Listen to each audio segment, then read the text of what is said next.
কথা শোনা যাচ্ছে?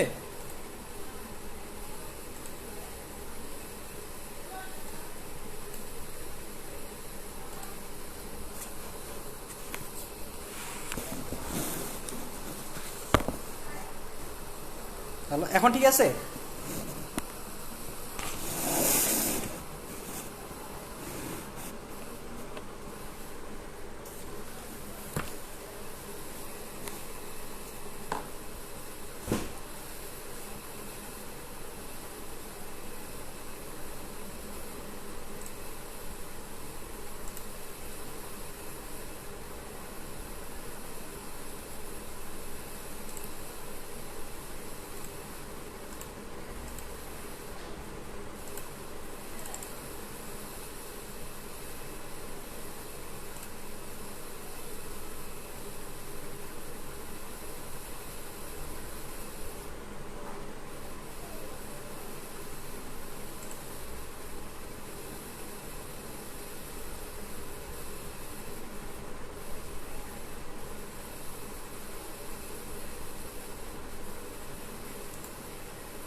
এখন কি শোনা যাচ্ছে স্পষ্ট?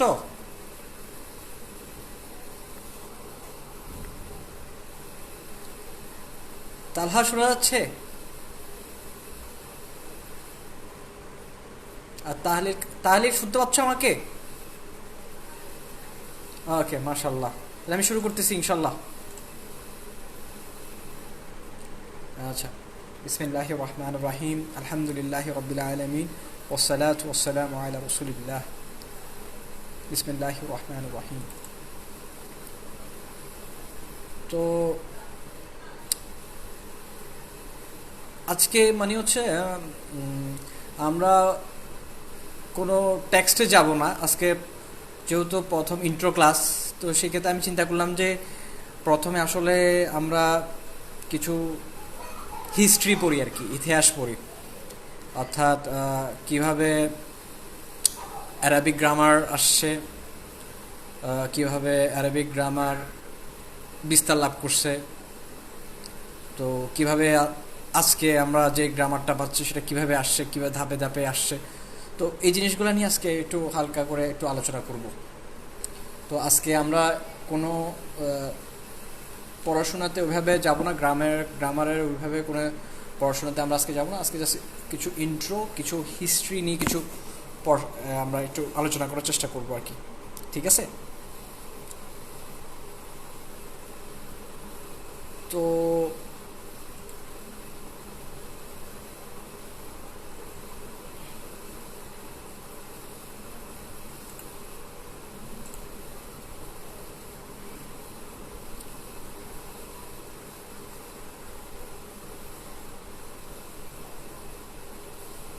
আচ্ছা, তো আমরা নর্মালি এটা শুধু অ্যারাবিক ল্যাঙ্গুয়েজ না, যে কোনো ল্যাঙ্গুয়েজ। আচ্ছা আচ্ছা আচ্ছা, হ্যাঁ হ্যাঁ অবশ্যই, কেন না। আচ্ছা, ঠিক আছে।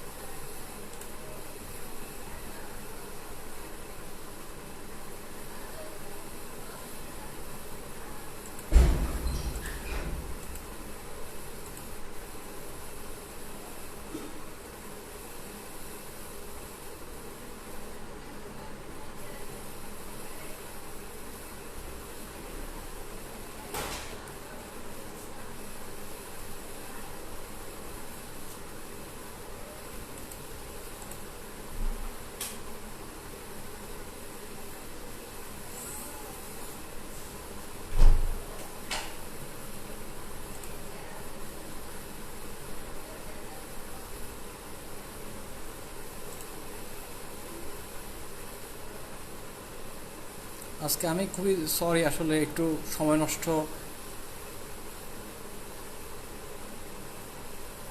আচ্ছা আচ্ছা, সমস্যা নাই।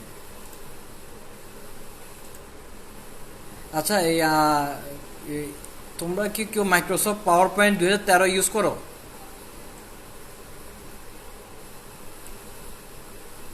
হ্যাঁ, তোমাদের মধ্যে কেউ কি মাইক্রোসফট পাওয়ার পয়েন্ট 2013 ইউজ করো?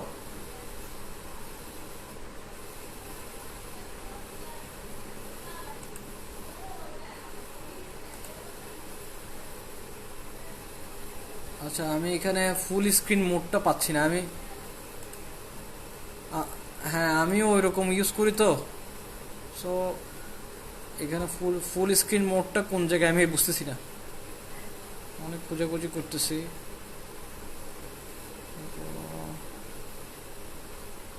কোন জায়গায় আছে?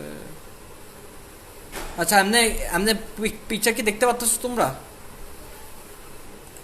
আচ্ছা, না হয় আরেকটা আরেকটা কাজ করি।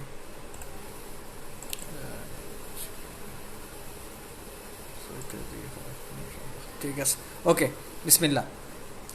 তো আসলে শুধু এটা অ্যারাবিক গ্রামার না, যে কোনো ল্যাঙ্গুয়েজের ক্ষেত্রে আমরা দেখি যে প্রথমে যেটা আসে সেটা হচ্ছে ভাষা। প্রথমে একটা ল্যাঙ্গুয়েজের উৎপত্তি হয়, তারপরে গ্রামার আসে। তো প্রথমে ল্যাঙ্গুয়েজটা আসে, তারপরে গ্রামারটা পরে আসে। তো ঠিক একইভাবে অ্যারাবিক ল্যাঙ্গুয়েজের ক্ষেত্রেও ঠিক সেম, প্রথমে ল্যাঙ্গুয়েজ আসছে, দেন গ্রামার আসছে।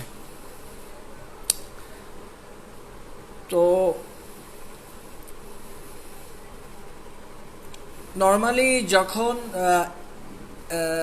কোরআন যখন নাজিল হয়েছে তার আগে, অর্থাৎ জাহিলিয়া যুগে, তখন কি হতো? তখন হচ্ছে যে আশপাশের দেশ থেকে মানুষজন যদি কোনো একটা ল্যাঙ্গুয়েজ শিখতে চাইতো, বা মানে অ্যারাবিক ল্যাঙ্গুয়েজ যদি শিখতে চাইতো, তাহলে সেই ক্ষেত্রে সে কী করতো?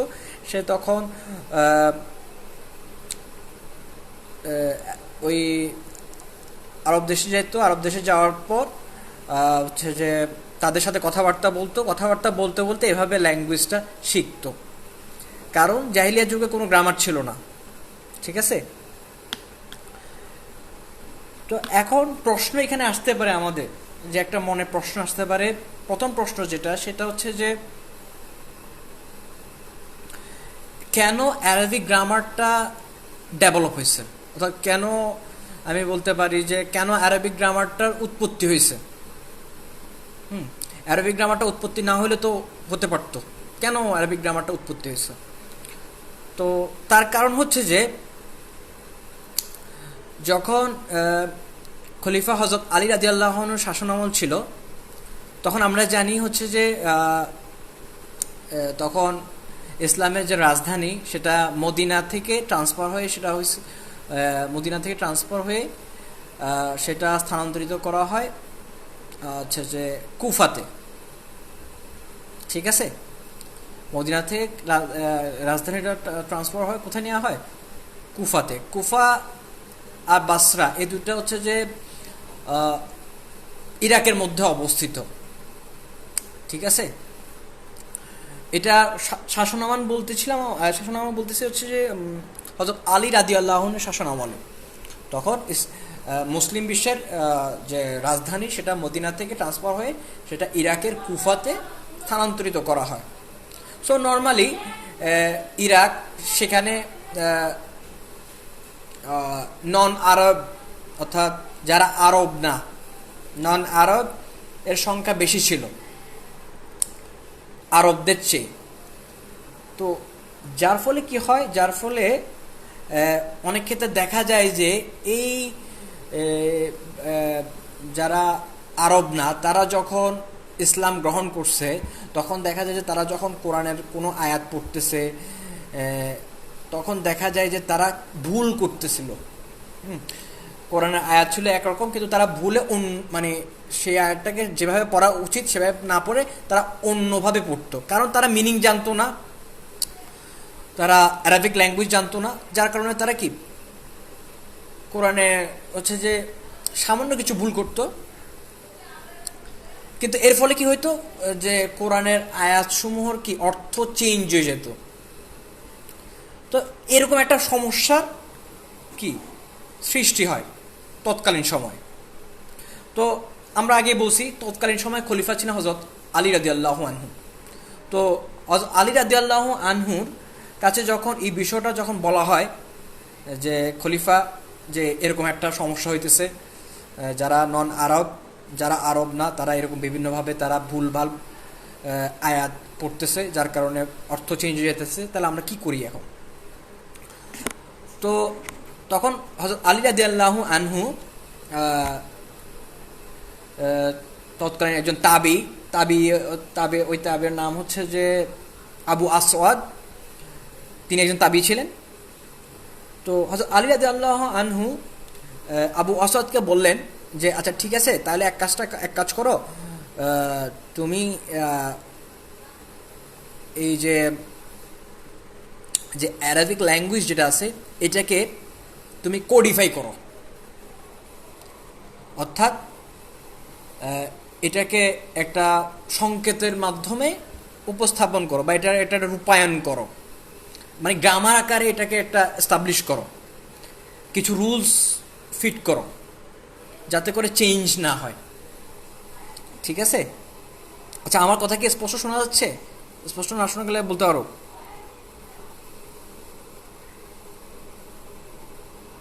আচ্ছা, তো তখন আবু আসওয়াদ রাদিয়াল্লাহু আনহু,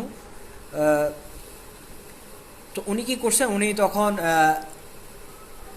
উনি কোরআনের আয়াতগুলো নিয়ে একটু গবেষণা শুরু করলেন। তো গবেষণা করে উনি কিছু রুলস আবিষ্কার করছেন বা রূপায়ণ করছেন, রুলস আবিষ্কার করছেন, এবং রুলস আবিষ্কার করে উনি সেটা কি, তো হযরত আলী রাদিয়াল্লাহু আনহুর নিকট উনি সেটা উপস্থাপন করছেন। তো তখন হযরত আলী রাদিয়াল্লাহু আনহু বলছেন ঠিক আছে, এই রুলসগুলো দিয়ে তোমরা কি ফলো করো। তো এর থেকে আমরা বুঝতে পারলাম যে আসলে মূলত অ্যারাবিক গ্রামার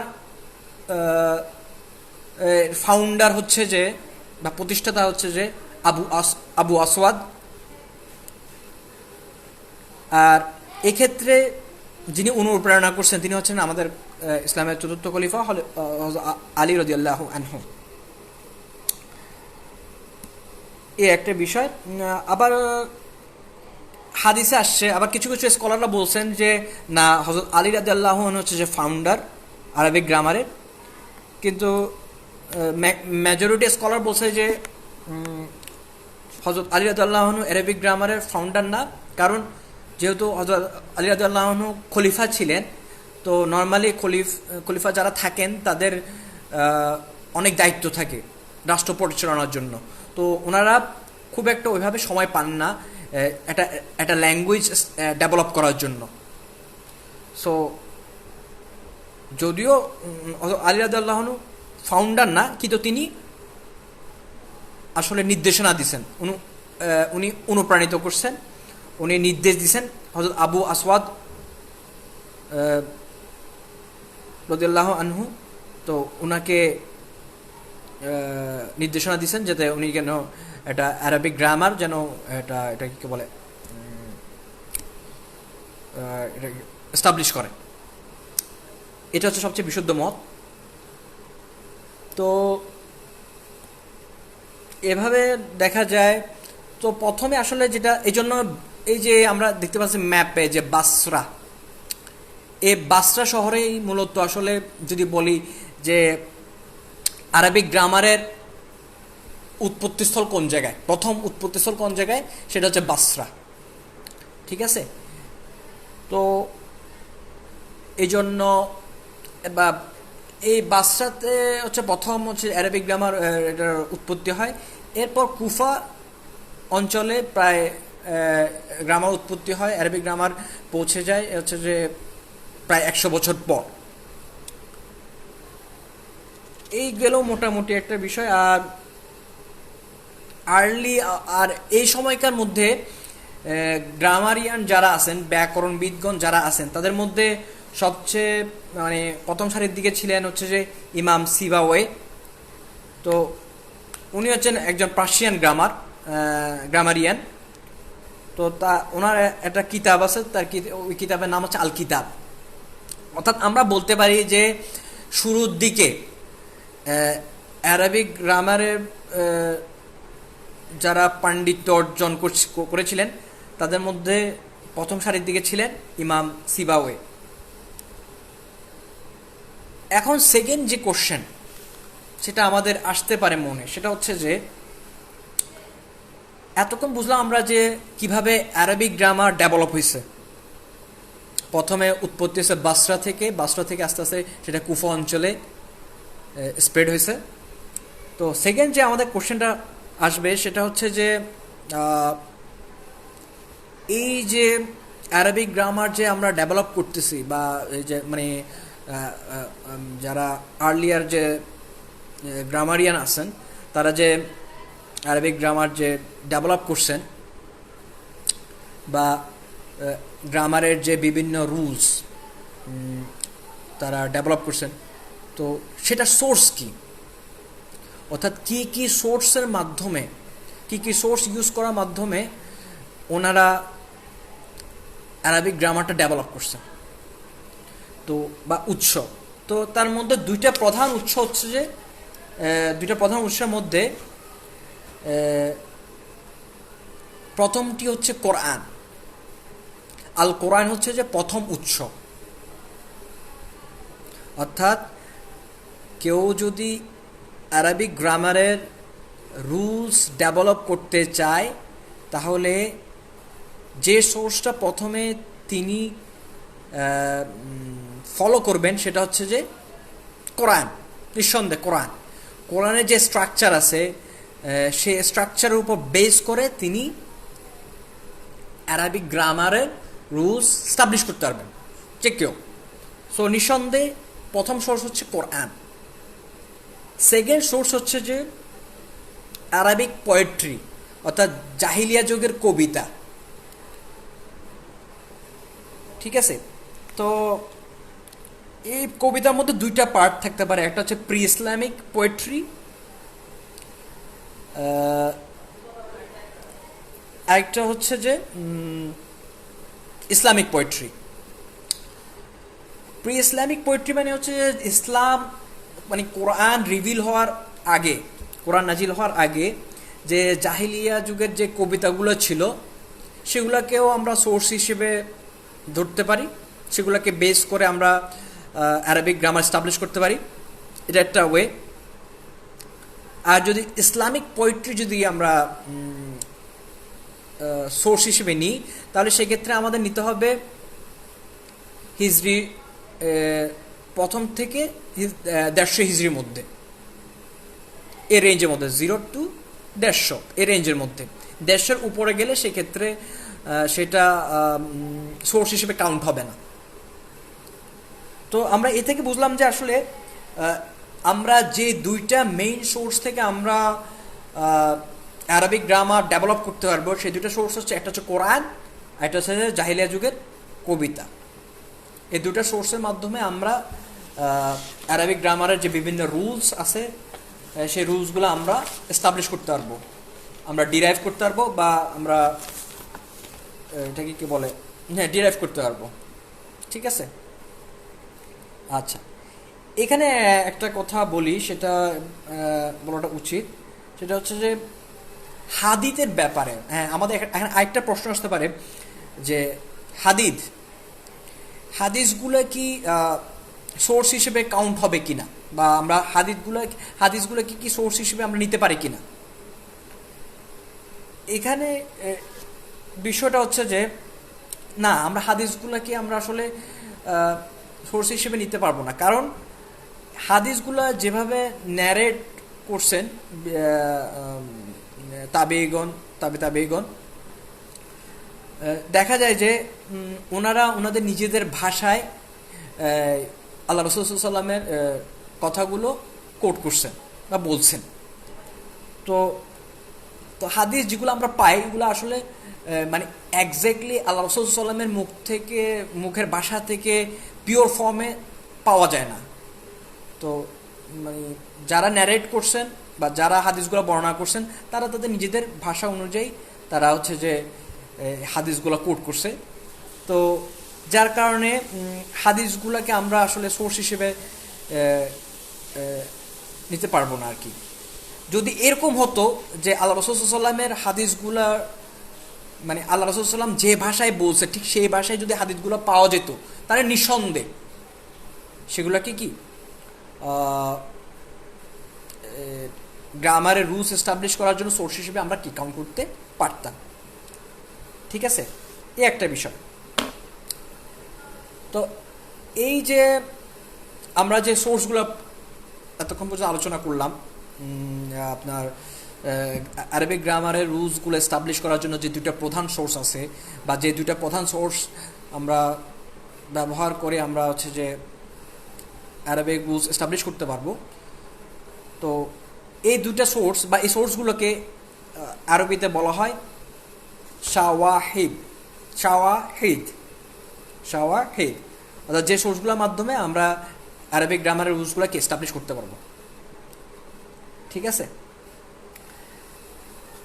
আমি এখন আজকে জাস্ট একটা কোরআনের আয়াত নিয়ে আসবো আপনাদের সামনে। সেটা হচ্ছে যে যেটার মাধ্যমে আমরা বুঝতে পারবো যে আসলে কিভাবে মানে এটাকে কি বলা হয়, জাহেলিয়া যুগের যে কবিতাগুলা বা ওই সময়ের মানে সাহাবাদের যুগে যে অ্যারাবিক ল্যাঙ্গুয়েজটা যেটা ছিল ক্লাসিক্যাল অ্যারাবিক, কিভাবে এটা এফেক্ট করে কোরআনের আয়াত সমূহে, সেটা আমরা ইনশাল্লাহ আজকে একটু হালকা করে বোঝার চেষ্টা করব। তো কোরআনে আল্লাহ সুবহানাহু ওয়া তাআলা বলেন, এটা সূরা মুদাসসির আয়াত নাম্বার খুব সম্ভবত 4 নাম্বার, আমি যদি খুব ভুল না করি 4 নাম্বার। এখানে আল্লাহ সুবহানাহু ওয়া তাআলা বলছেন যে আউযু বিল্লাহি মিনাশ শাইতানির রাজিম ওয়া থিয়াবাকা ফাতাহহির, ওয়া থিয়াবাকা ফাতাহহির। তো এখানে যে ফিয়াবাকা এই শব্দটার অর্থ দুইটা হতে পারে। একটা যেটা লিটারাল মিনিং মানে লিঙ্গুইস্টিক মিনিং, সেটা হচ্ছে যে ক্লোথিং, অর্থাৎ হচ্ছে যে কাপড় চোপড়।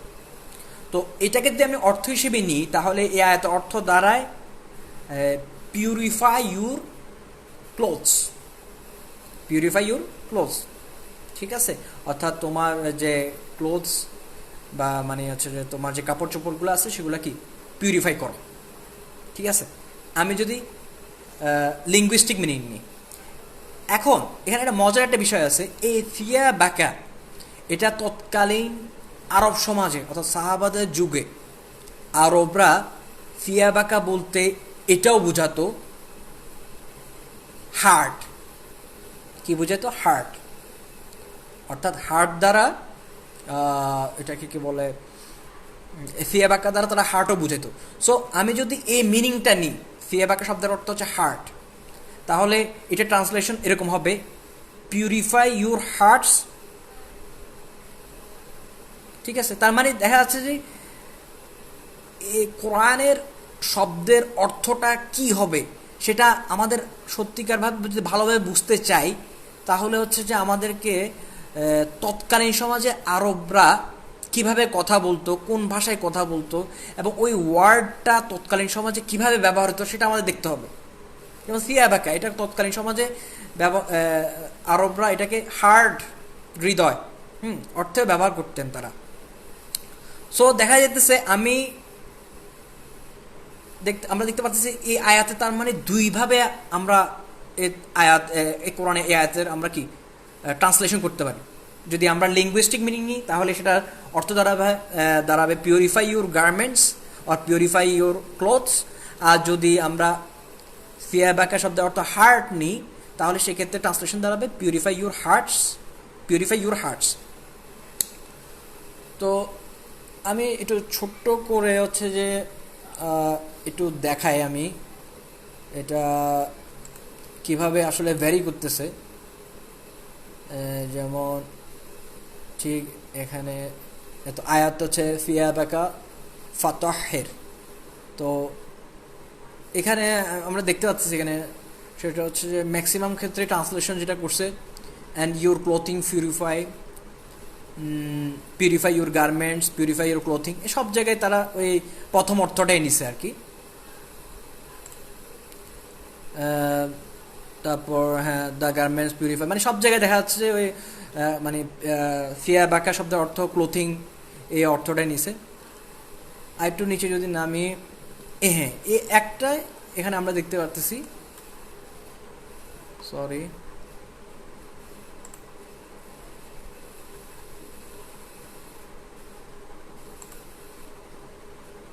হ্যাঁ, তো এখানে এই ট্রান্সলেশনে লেখা হয়েছে কি cleanse your clothes and your heart and mind and imprint your deeds with wisdom and piety and resolution. তো এই একটা তাফসিরে আমরা দেখতে পাচ্ছি এখানে হার্ট এই অর্থটা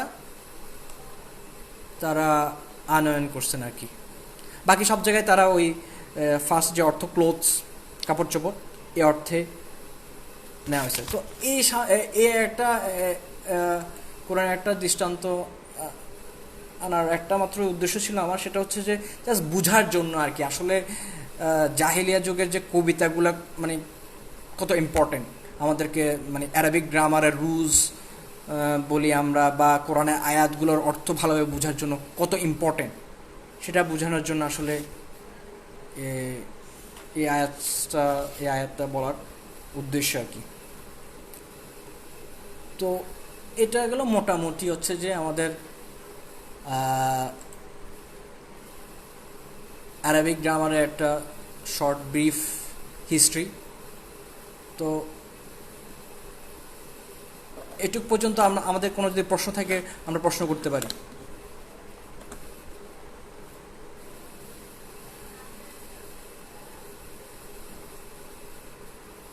ওয়ালাইকুম আসসালাম রহমতুল্লাহ।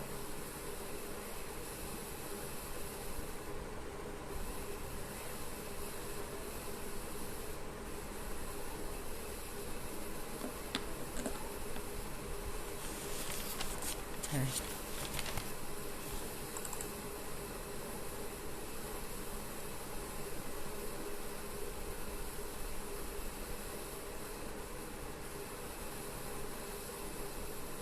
আচ্ছা আচ্ছা, বিষয়টা হচ্ছে যে হ্যাঁ, প্রথমে ছিল হচ্ছে যে ক্যাপিটাল ছিল মদিনাতে, দেন সেটা হচ্ছে বাসরা বা এগুলা নিয়ে হচ্ছে যে একতলাফ আছে আর কি, বিভিন্ন মত পার্থক্য আছে। তবে সবচেয়ে যেটা হচ্ছে যে যেটা আমার কাছে মনে হয়েছে যেটা সঠিক সেটা হচ্ছে যে বাসরা এই অঞ্চলটাকে বলা হয় হচ্ছে যে আরবিক গ্রামারের উৎপত্তিস্থল, অর্থাৎ অ্যারাবিক গ্রামার প্রথমে আসছে বাসরাতে, ঠিক আছে, কোনো সন্দেহ নেই এখানে আসছে। দেন ঠিক 100 বছর পর কুফাতে আসছে অ্যারাবিক গ্রামারটা। তো কুফাতে যখন অ্যারাবিক গ্রামারটা আসছে তখন অনেক কিছুই বাসরার সাথে হচ্ছে যে মানে কন্ট্রাডিক্ট করে বা মিলে এরকম কিছু দেখা যায়। তবে এই কারণে বাসরাতে আসলে যত মানে বাসরা যারা ছিলেন, বাসরা অঞ্চলে যারা গ্রামারিয়ান ছিলেন, যেহেতু তারা হচ্ছে পায়োনিয়ার, যার কারণে তারা যেভাবে জাহিলিয়া যুগের কবিতাগুলো যেভাবে তারা রিসার্চ করছে বা গবেষণা করছে, যেভাবে গবেষণা করে রুলস তারা ডিরাইভ করছে, কুফা কিন্তু ওইভাবে তারা জাহিলিয়া যুগের কবিতাগুলো ওইভাবে তারা খুব একটা রিসার্চ করে নাই। কারণ কুফাতে যখন 100 বছর পরে যখন আসছে কুফাতে, তখন অলরেডি বাসরাতে আরবিক গ্রামারের রুলসগুলো এস্টাবলিশ হয়ে গেছে। তো মানে অনেকটা কুফার লোকজনের কাছে অনেকটা এটা কি করে রেডিমেড হয়ে গেছে গ্রামারটা, কারণ অলরেডি অনেক কিছু তারা কি বাসরা থেকে শিখছে, মানে অলরেডি গ্রামারের রুলসগুলো অনেক কিছু ডেভেলপ হয়ে গেছে। তো যার কারণে ওদের কুফাতে যারা আছে তারা ওই কুফা অঞ্চলে বাসী মানে যারা ওই গ্রামারিয়ান যারা ছিলেন তাদের ওইভাবে ওরা মানে হচ্ছে যে জাহিলিয়া যুগের কবিতাগুলো ওইভাবে তারা হচ্ছে যে রিসার্চ করে নাই বা করার প্রয়োজনও হয় নাই। তো এই জন্য দেখা যায় যে ঠিক এই কারণে আমাদের স্কলারদের মধ্যেও হচ্ছে যে এটাকে কি বলে যে একতালাফগুলো হয়, এগুলো অনেকগুলো এই কারণেই হয়। কারণ কিছু কিছু স্কলার ওই বাসরা ফলো করে, কেউ কিছু কিছু স্কলার কুফা ফলো করে, যার কারণে মানে একতালাফীয় বিষয়গুলা উদ্ভব হয় আর কি।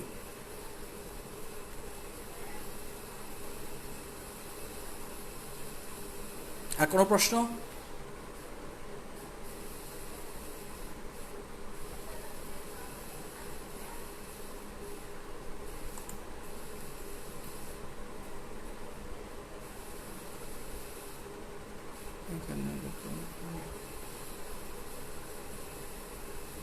হ্যালো, আসসালামু আলাইকুম মেরাজ।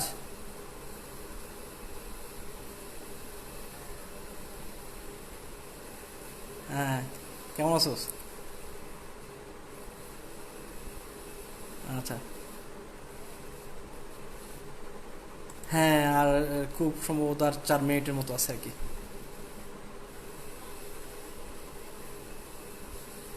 ইনশাল্লাহ, আলহামদুলিল্লাহ। বাসায় সবাই ভালো আছে? মাশাল্লাহ।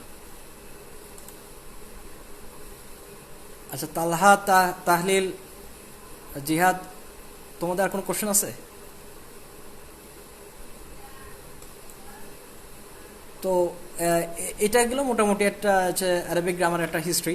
সো হিস্ট্রি সম্পর্কে আমার খুব একটা ভালো নলেজ নাই, তারপরও আমি যতটুকু নলেজ নেওয়ার চেষ্টা করছি সেই জায়গা থেকে বলছি, হয়তো আমার অনেক কিছু ভুল থাকতে পারে। তো তোমরা যদি স্টাডি করো, যদি কোনো ভুল পাও বা যদি কারেকশন করা যদি প্রয়োজন হয়, তাহলে তোমরা আমাকে বললো, তাহলে আমি তোমাদের নিকট খুবই কৃতজ্ঞ থাকবো আর কি, যদি ভুলটা ধরাই দেবো আর কি। ঠিক আছে। আহ, আসসালামু আলাইকুম আবরার।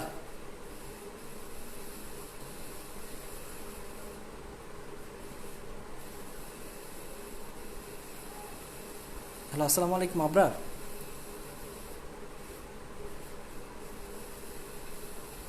হ্যালো।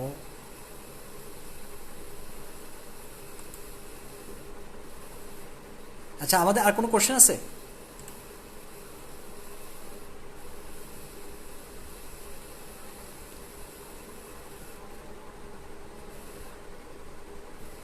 আচ্ছা, ঠিক আছে, তাহলে আজকে এটুক পর্যন্ত থাক। সুবহানাকা আল্লাহুম্মা ওয়া বিহামদিকা আশহাদু আল্লা ইলাহা ইল্লা আনতা আস্তাগফিরুকা ওয়া আতুবু ইলাইক। সবাই ভালো থাকবেন, দোয়া করবেন। ওয়ালাইকুম আসসালাম ওয়া রাহমাতুল্লাহি ওয়া বারাকাতুহু।